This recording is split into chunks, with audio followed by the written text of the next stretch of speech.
Okay, we are on the record. This is the Mason County Superior Court. This is Judge Dan Goodell. This is a protection order hearing regarding Ivori Coidal versus Dustin Banks. This is cause number 21-2-594-23. It's before the court today on a protection order matter. It is streaming live on the Zoom channel. So I want to know, is Ms. Coidal, are you present on the Zoom channel, and am I saying your last name correctly? Yes, I'm here, and it's Ivory Coidal. Ivory Coidal, okay. Okay, and Mr. Banks, are you present on the Zoom channel? Yes, sir, I'm here. Okay. So, there was a motion that was filed on March 21st.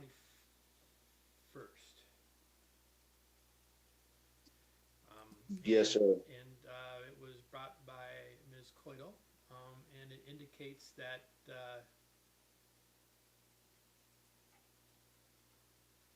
I'm not sure when you were served. The order doesn't tell me that. I was served on the 24th, or the 20, Maybe the 22nd? the 22nd, yes, sir. And yesterday I filed my visitation reports. I saw those. Okay. So, on motions, the court requires notice. And that notice under the court rules is to be 5 court days, which is typically 7 days, depending if there's a holiday. There was not an intervening holiday in this matter. So, Mr. Banks, your receipt of the documents is not what we call timely, which means that you have an option today. We can move forward. I have reviewed your response. I'm not sure that Ms. Coidal's reviewed your response, but I have, and I'll get to her in a moment. Or you can request this matter be continued, and the court will continue it upon your request because you have not had 5 days notice. So is it your desire to just go ahead and move forward today? I'm willing to go ahead and move forward today. Okay. So, Ms. Coidal, I'll turn to you next, and that is in relation to the visitation reports. So they were filed yesterday at 12:14. Did you receive a copy of these? Yes, sir, I did. Okay. Okay. And so then are you prepared to move forward to today? Yes, sir. Okay. Well, then based upon all of that, this is how we're going to proceed today. I have reviewed the motion and the included declaration along with a host of documents that were attached to it, which are primarily text messages, a few pictures, some handwriting on them. I have also reviewed, going backwards, the last motion brought by Ms. Coidal to actually have the underlying protection order terminated. And then I have looked at the order for protection that was entered back on December 20th, 2021, which does provide for weekly supervised visitation with additional terms on that. So that's what I reviewed for today's hearing. Protection order hearings are a little bit different than most hearings in that we receive documents and then we allow the parties to testify if they wish. That will be the evidence the court will consider in these matters. And even though it's a motion, the court will still allow that. And as you may already know, because you had a protection order hearing before, the rules of evidence are considered but not necessarily applied with regard to what the court considers in these type of cases. Okay. So, Ms. Coidal, again, I received and I reviewed your request. Is there additional information that you wish to tell the court? And if so, I'll need to have you sworn under oath. So, do you wish to provide additional information? Do you mean like additional proof or just my comments on the matter? Additional proof. I'll I'll hear comments, that will be argument, and I'll allow for that when we're all done here. But if you have additional proof in the form of testimony, I'll hear that. Do you have any? I do not. Okay, so I'll turn to Mr. Banks then. Mr. Banks, same question to you. Do you wish to provide additional proof? And before we go too much further, it occurred to me, Mr. Banks, and I'm not making any decisions right now. I'm not saying that everything that Ms. Coydle says is true or not true or anything like that. However, there are some allegations in here that where Ms. Coydle is making allegations that you have violated the order of protection that was entered on December 20th, 2021. Now, you may be denying that, and that's fine. However, you need to be aware that anything you say in this proceeding is recorded and could potentially be used against you at some later date. It is a potential that a violation of a protection order could also be considered a criminal act. So I'm telling you this because you have a Fifth Amendment right to remain silent. And so I just want to make sure that you understand that moving forward today, and that that when you do talk, and it does relate to these allegations, that your statements could be possibly used against you at some later date. Do you understand that you have a right to remain silent? Yes, sir. Okay, very good. Is there anything else that you want the court to know? The court has reviewed the visitation reports that you have provided. Is there anything else? The only thing I would like to let the court. Sir, it's a yes or no question, and if it's a yes, Yes. okay, then what I'm going to want you to do, it looks like you have a video camera on your device, and so what I'm going to want you to do is to turn on your video device so I can see you. Okay, there you are. Okay, and you're right. Raise your right hand. So you solemnly swear affirm the testimony you're about to give will be the truth, the whole truth, and nothing but the truth. Yes, sir. Okay, I want you to begin by stating your name and spelling your last name for the record. My name is Dustin Banks, Banks. Okay. Mr. Banks, what else do you want the court to know? In the motion, she states that I'm not paying child support yet. I was just given the paperwork on the 11th, and it takes 20 days for it to become an executive order, as long as both parties agree. I agree, don't know if Ivory agrees, but 20 days puts us at the 31st. The child support will be filed in order to where I can begin paying child support. Okay. And Mr. That's the. Okay, and Mr. Banks, I appreciate you indicating that, but you also need to understand, and Ms. Coydle, you should also understand, is that in this matter, the court has no jurisdiction to even deal with child support. So child support is a non-issue when it comes to protection orders. But I understand that it's important to you because it was addressed in her request. So I understand that. Okay, is there other things that you would like to address? No, sir. Okay. I believe my visitation reports answer all the questions on the breast milk and stuff like that. Okay. Okay.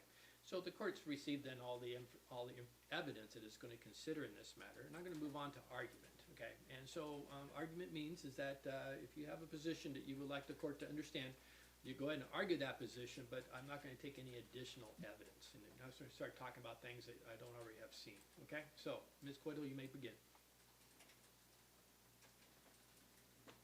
Okay, first off, I want to address a few things that in that visitation order that kind of alarmed me. Okay. Let me get to that paper 1 second. Okay, on the page 2 of that first order that's attached to it. Okay, just a moment. At the bottom. When you say Okay. of the first order, are you talking about the filing that Mr. Banks made? Yeah. Okay, so page 2, after the cover sheet, and it's the visitation report of the date of visit is March 18th, 2022. Is that the one you're looking at? Yep, and then the next page, it's actually, I guess it would be page 3 with the cover page. Okay. And At the bottom, the very last paragraph, it says, at handoff, mother stated child should not be fed formula and that she hoped it would not mess with E, which would be Ember, before her departure. And then the lady replied to the father that mother did not want him feeding E formula. And he replied that if she did not provide breast milk for the visits, that he would continue to give his daughter formula if she showed signs of hunger. And to me, that kind of feels like a threat almost. And it kind of just, it alarms me a little bit, because the reason she's not fed formula is because I tried to introduce it to her about a month ago and she had a very bad reaction. So I did try a few different types. And with her doctor and me, we both agreed that formula would be the best, or breastfeeding would be the best option for now. And also at the top, he had mentioned something about my job. I go to school full time, so I'm home with her on purpose. All my classes are online just so that I can take care of her with that instance. And then on the second visit, which these are backwards, so it's actually the first visit. Okay. The one of March 11th, is that the one you're looking at? Yes. Okay. And he had stated that she was rooting at his chest, and he responded apologizing, saying he didn't have the proper equipment to help her like mommy did. And she'd spit out and bat away her pacifier when it was offered to her. Dad advised that this was obvious to him that she had not been recently fed, nor had she been put down for her morning nap as she was accustomed to.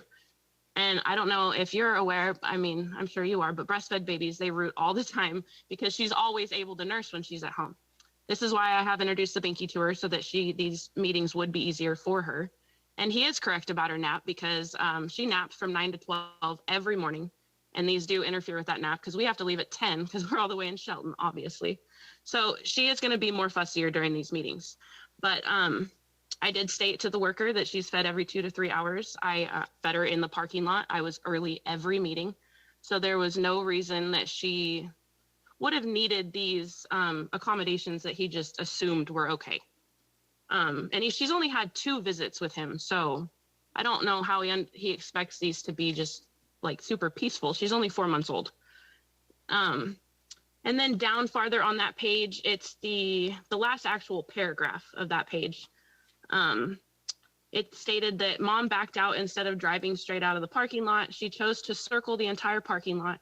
Since dad had left the building and was not parked out front, it was assumed she was checking to see where he had parked.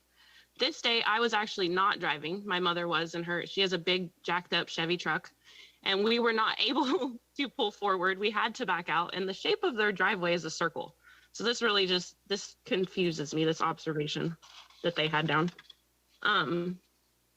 And then on the last page of this order, the last paragraph, it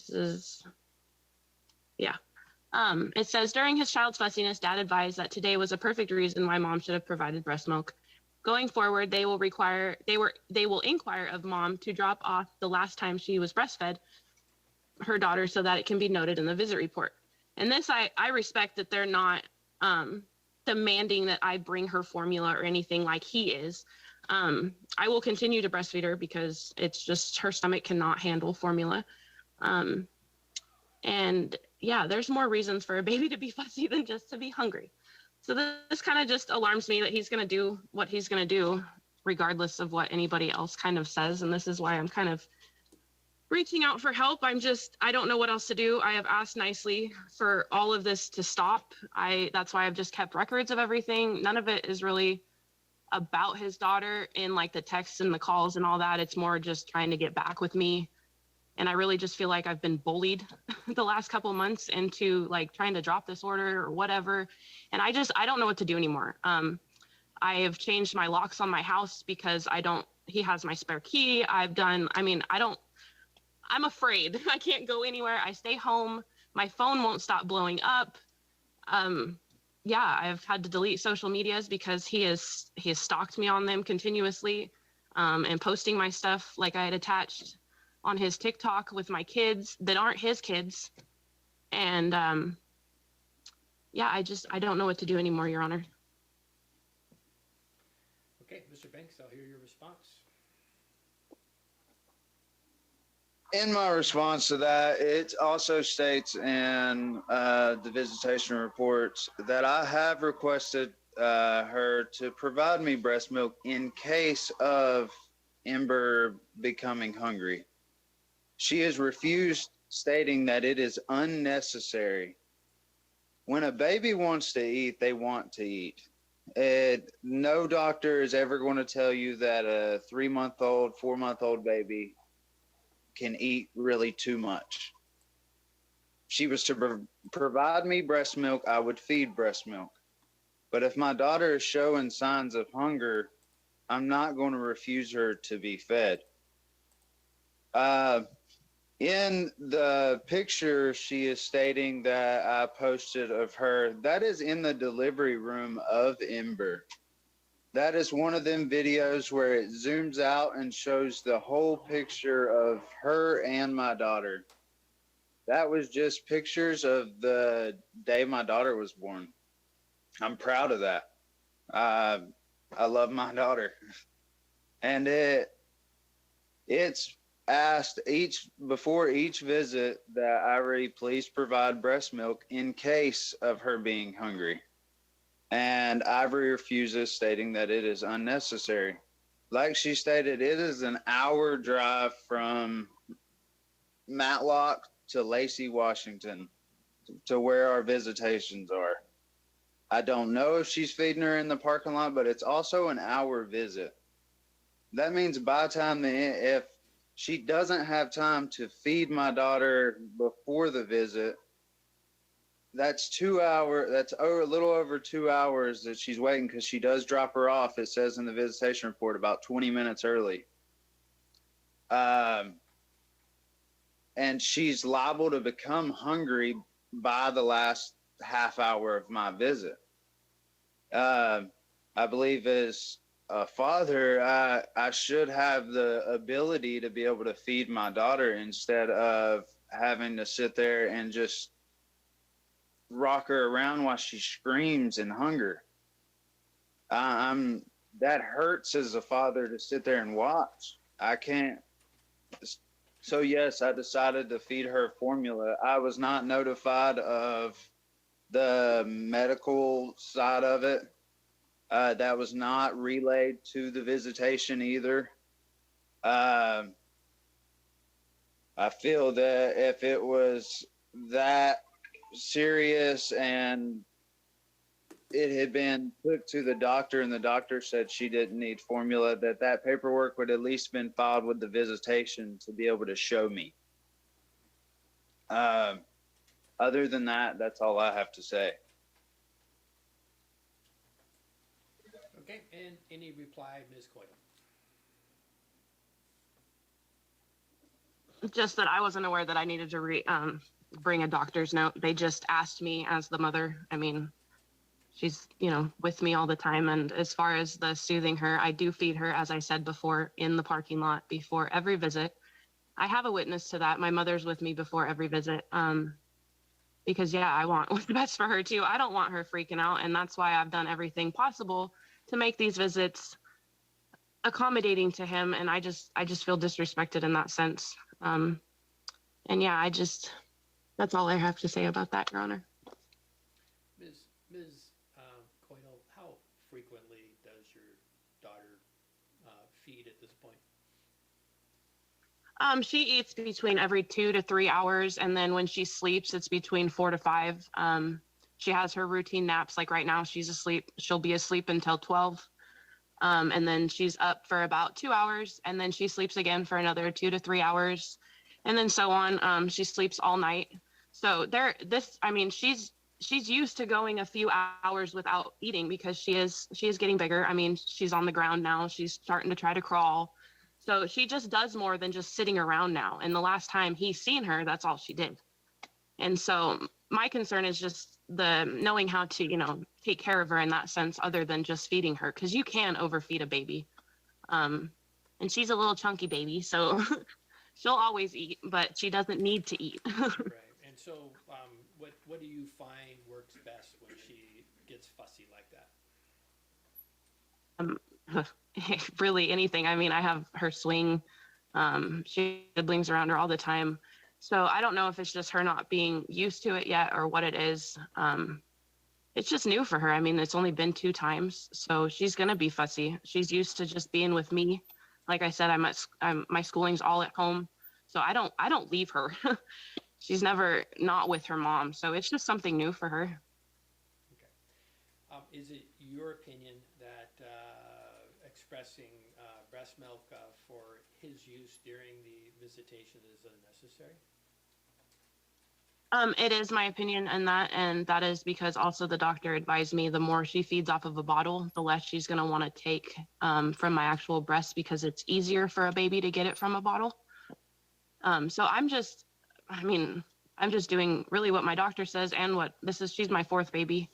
I have all my kids, never had a problem with this. So it's just, I don't know, it's how I've done it kind of thing. And off of my doctor's request or advice. Okay, well,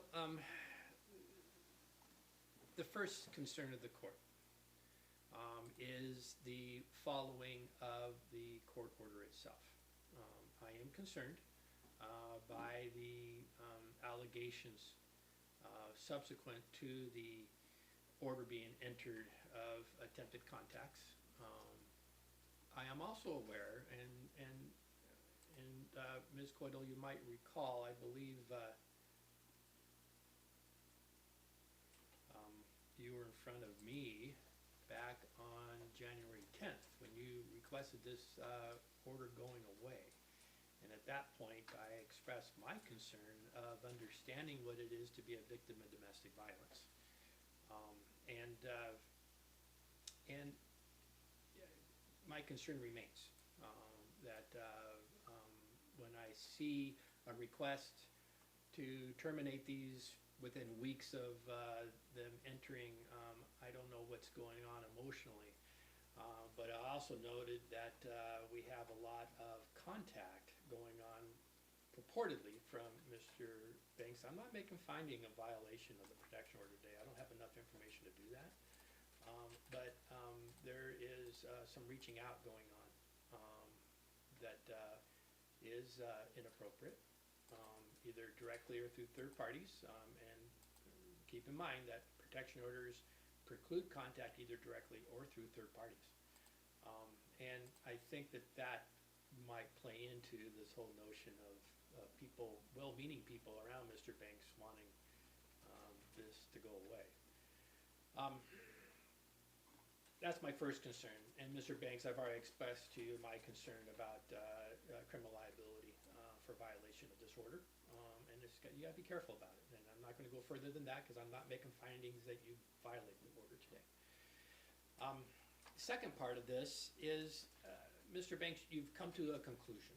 And that a conclusion, and you indicated in your testimony today that what happens is that your daughter is screaming in hunger.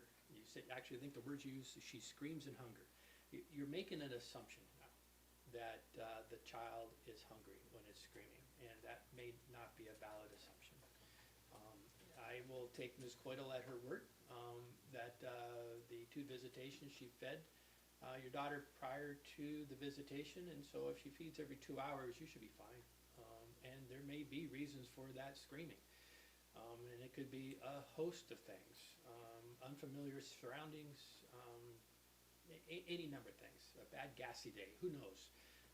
But those things occur, and the solution isn't always to feed, even though the feeding may comfort a child, it may be unnecessary. So at this juncture, given that we have a 1-hour visitation, I do not think it's unreasonable not to feed the child. More importantly, for the 2 of you, is that when you have a protection order, you're going to have a host of issues when it comes to communicating, because you can't. And the communications that most parents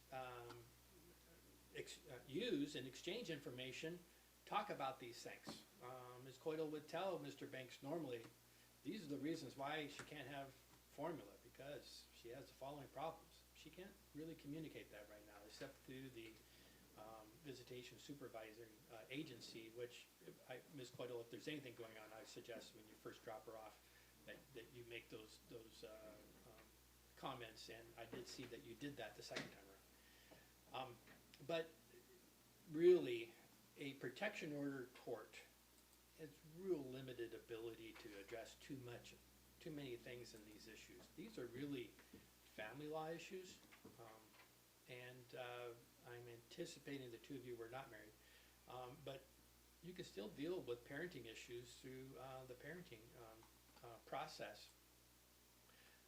And in that, the court has all sorts of tools to deal with all the issues you guys have been talking about. Protection order court talks about visitation. Yes, you can have it. No, you can't. You can have contacts. No, you can't. We don't get too far into the details on these visitations. Those are really left to family law. And if you look at the protection order that was actually entered in this matter, it talks about that. It indicates that this visitation may be modified by a family court order. So that's what the court is referring to in there, okay?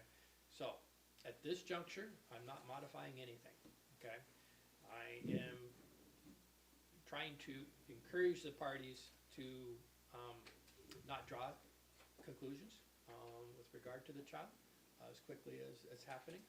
I'm encouraging Ms. Coyle to continue to provide the visitation place with information, maybe in writing even, so that they can hand it to Mr. Banks if there's something going on with your daughter before visitation. Mr. Banks, you have a 1-hour visitation. You're not going to be feeding that child. Okay, I'm going to put that in order today. That's not going to occur. Sir, the visit, may I speak? In a moment, you will. Okay. And so that won't happen during the 1-hour visitation. Now, if this gets expanded, the only way it's going to happen is through the family law court. So someone's going to have to go to the family law facilitator or figure out how to do it themselves and start an action there and to deal with the type of issues that you're talking about. This court provides for a family law facilitator. Her name is Ms. Green, and she's up on the 2nd floor of the courthouse. It is a free service. Both of you can avail yourselves of her. She will talk you through processes, and those processes will deal with how to get in front of the court, how to address the type of issues that you really are concerned about today. But that really can't be dealt with too effectively in the protection order court. Okay? So, Mr. Banks, you had a question? Yes, in the VS of visitation, those are her comments in a lot of my visitation reports stating that the baby is rooting, trying to feed. Those are not my comments. I didn't write these visitation reports. The comments are stated of what I have said. Okay. I don't understand why I can't feed my daughter if she is hungry. She accepted 3 ounces of milk. Right. A baby's stomach only allows like 5-point-something ounces total. We're talking about Until so for the 1-hour visitation, we've already had too much issues. The court's not going to allow for it at this juncture.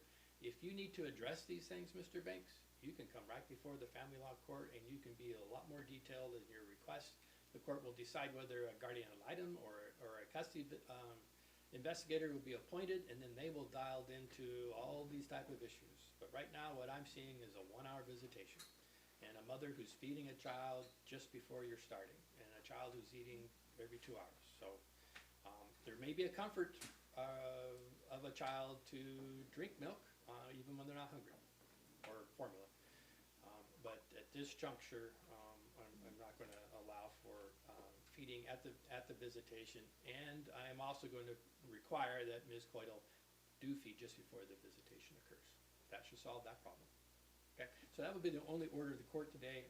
That will be a minor modification, but anything in the future, you two need to get in front of the family law court to deal with these type of things. And the other thing the family law court could do is to facilitate communication as well, and to address these type of things. There's something called the Family Wizard app, which allows parties to contact each other through a Family Wizard program that allows for safe communication through a third party that is authorized by the court, and you can deal with all the type of things that you don't know about your child.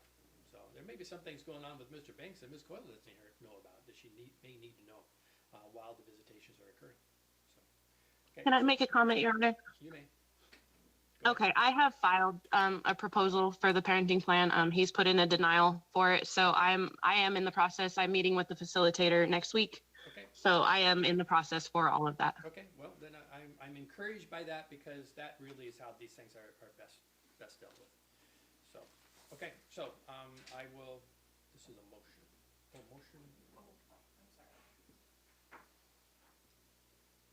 In just a moment, I'm getting a piece of paper, which is gonna be in order, and I'm going to write into the order exactly what I'm ordering today. Just a blank will work. What I'm ordering today. As far as the harassment, Your Honor, I'm sorry, what's that? as far as the harassment, do I just keep documenting it all? What do I do?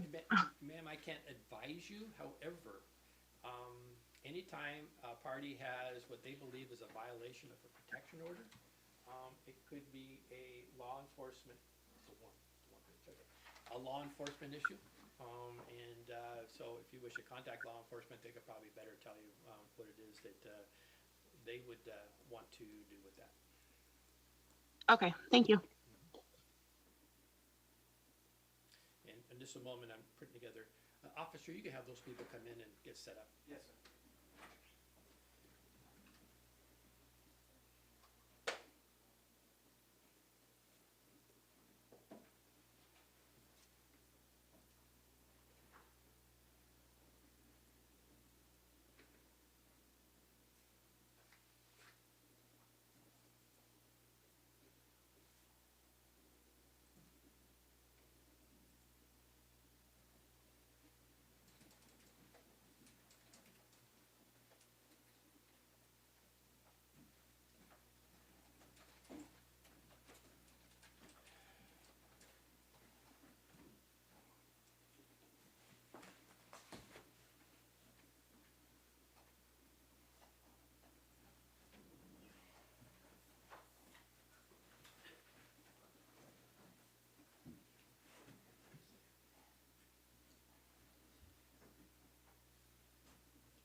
Okay, so the order says, the respondent shall not feed the child during the 1-hour visitation. The petitioner shall feed the child just before the 1-hour visitation. Otherwise, the order of December 2021 is not modified and remains in full force and effect.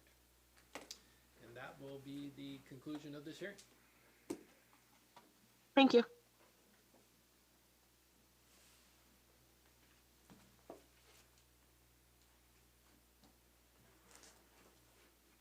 Okay, and I recognize that we are getting set up for the ongoing trial. For now, I'll be going off the record, and then we'll resume in just a few moments. So.